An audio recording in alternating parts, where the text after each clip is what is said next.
that was the end of the reading. The statement that Jesus made, "Come to me, all who are heavy laden, and I will give you rest," has not been changed since the Master Jesus spoke it. That same power is in operation.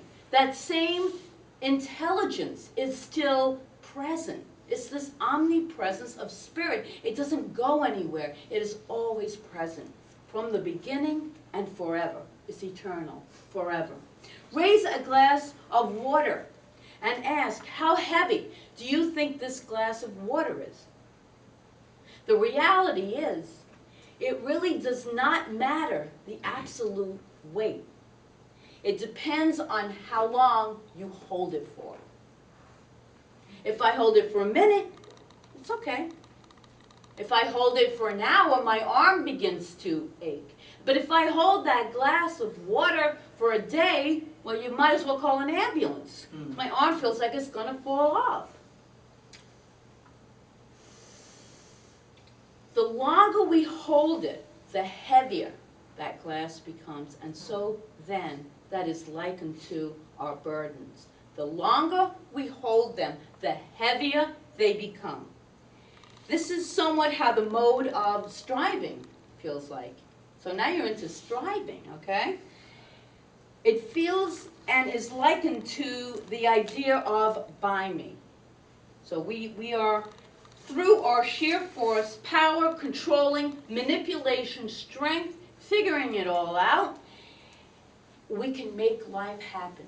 We can make life happen. So we're coming awake. We're in this awareness, so we can make things happen. We do to it. It doesn't do it to us. So this is good. As we give up blame, as we give up the idea that I am a victim of circumstance, and life is happening to me, we begin to see life is happening by me. By me. We start to move into that second stage that Beckwith talked about in the evolution of the soul. As we enter new thought, a lot of us come into new thought, this thing that we study here in the classes and that we're talking about now, we come in with that why me stage. That's the stage we come in. And we begin to see the incredible power of our thoughts with the choices we make in by me. We take responsibility in that stage for our experiences. Here we begin to recognize and develop our creative capabilities, our capacities. We recognize our thinking as creative and find that we can influence our own destiny through our thoughts, through our thinking.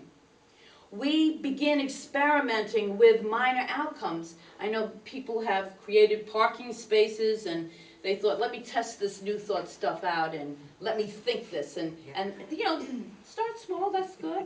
We start manifesting. In that manifestation mode, we start building trust and faith. And so then we can expand, But we're learning that we can do it to life. Life does not do it to us. We can have control. If this level, it is this level that we enter when we begin understanding these principles that we teach here of New Thought, learning how to influence our circumstances and conditions.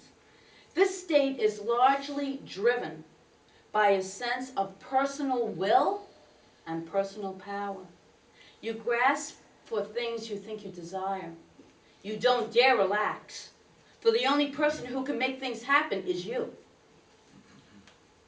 And if things don't work out the way you want them to, well, next time I'll take better control. I'll do it so much better next time. I failed because I was not in full consciousness. Or we start to blame our consciousness. And I've heard people, you know, when we're first learning these principles, and especially when that movie, The Secret, came out, and it was like everybody was learning about the law of attraction. And things didn't actually just happen immediately because you were thinking it, but then my consciousness is wrong. I have to work on my consciousness. I have a failed consciousness. And this is something that I don't like to call it, but it is this New Thought guilt. We guilt ourselves. New thought guilt. You can write a song about that. No more new thought guilt. And we do this. It's just a wake-up call for us to choose yet again, to choose yet a better thought, to choose yet a higher thought.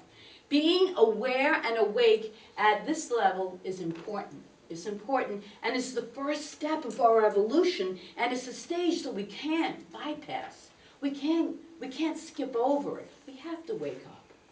You know, so we wake up, we make mistakes, we learn, and we keep expanding from that. And while striving, it is a much more powerful place to be in than surviving.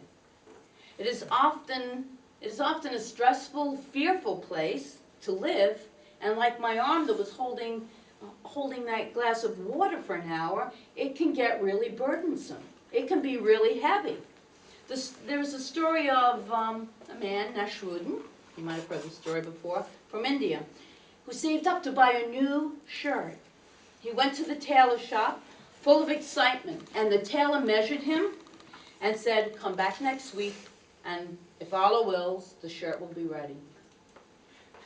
The man contained himself for this whole week. He was very excited. And then he went back to the shop, and there had been a delay.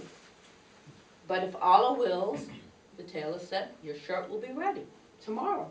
The following day, Nasruddin returned, and the tailor said, "I am sorry, but it's not quite finished.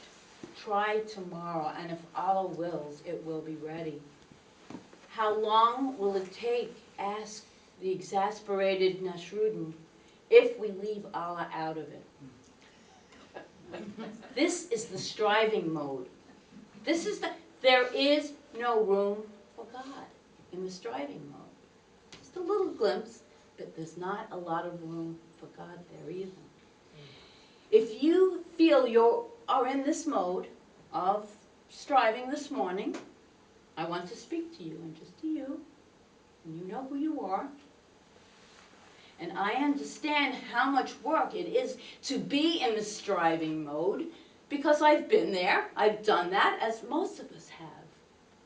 But still, there's a better way, there's a more joyful way, and that is the way of spirit.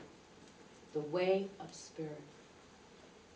We are moving to the mode of thriving, and that is our goal over the next 4 weeks. I'm so glad we're moving to that one. These other two they feel heavy. Don't you feel the heaviness of surviving and striving? But we do this. I mean, we're having a human experience, so that's okay. We're okay with that. It's fine. But moving into the mode of thriving, that's what we're going to really discuss over the next 4 weeks. This is the mode of through me. This is through me. And we take it the step further, as me. As me. God working through me, God working as me. That is the realization that we want to deepen into. Of our own devices, we can do nothing. But with God, all things are possible. We say that, Scripture says that. All things are possible in God. That is where our faith will lead us. All things are possible. Now we're moving into the striving mode, when we really deepen into all things are possible in God. And we are expressions of God. So that God's light is moving through us all of the time. Even when we don't see it, it's still moving through us. A Sunday school teacher who asked her entire group of children if anyone could quote the entire 23rd Psalm.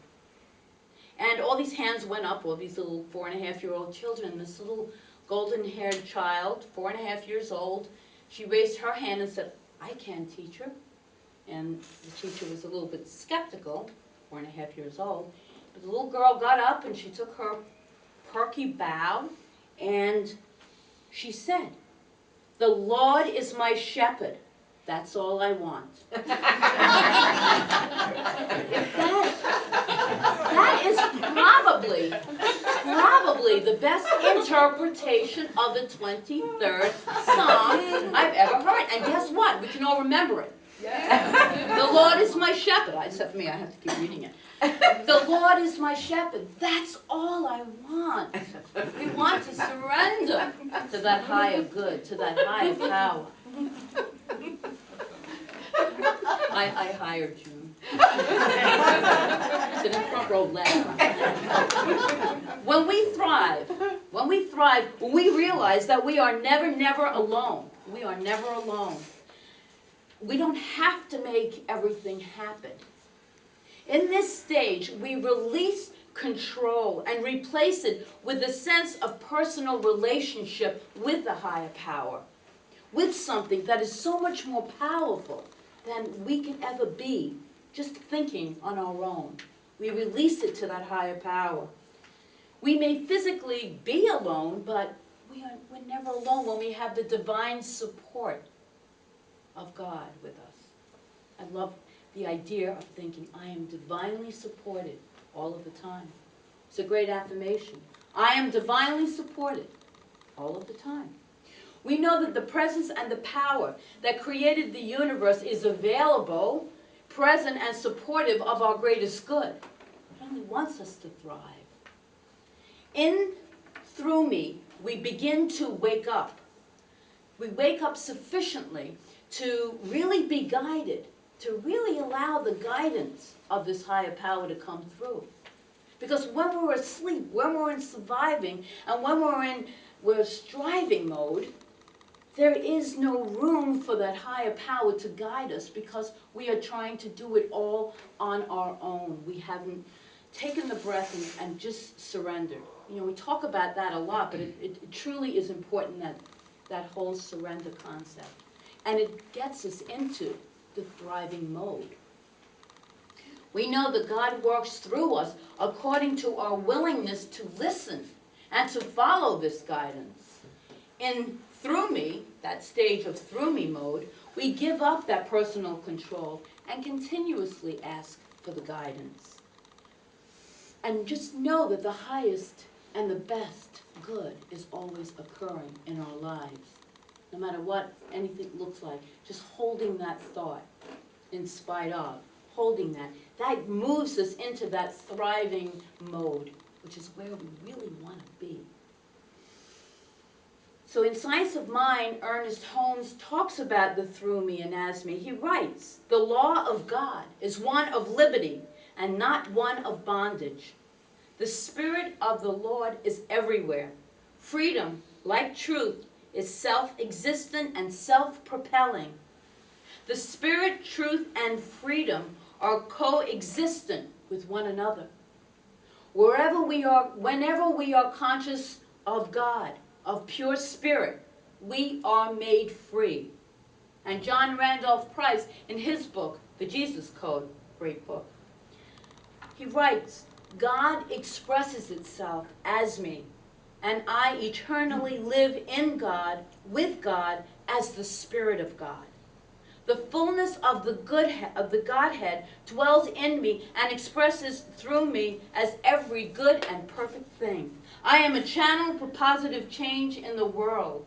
I recognize my value as an individual being living on earth at this time. As the very worthiness of God, he writes, I am part of the grand plan of continuing creation, and my contribution to the world is vitally important in the divine scheme of things. Poised, powerful, and peaceful, I do my part with love and joy. I am guiltless, open, and receptive to right action, and devoted to my purpose in life. Everything I do is meaningful and worthwhile. I am free because I know who I am. So when you open yourself up to the goodness of God, that's where the freedom lies. That's where that thriving mode is. We are in the flow of God's loving energy. Just knowing that and knowing that it exists and releasing all the attachment to trying to figure it out, to make it happen, or to hang on with all of our might. Just let go and let God and see what happens. So this is the month then that I am inviting you to join me, I was going to say, and enjoy with me, this whole idea of thriving. For me, it's a concept that I am going to deepen into consciously this month and really think about thriving in life, being grateful for the small things, you know, because that gratitude opens up the floodgates of God's good. I guarantee that to be the truth. And so I invite you to join me this month, and let's thrive together. Amen.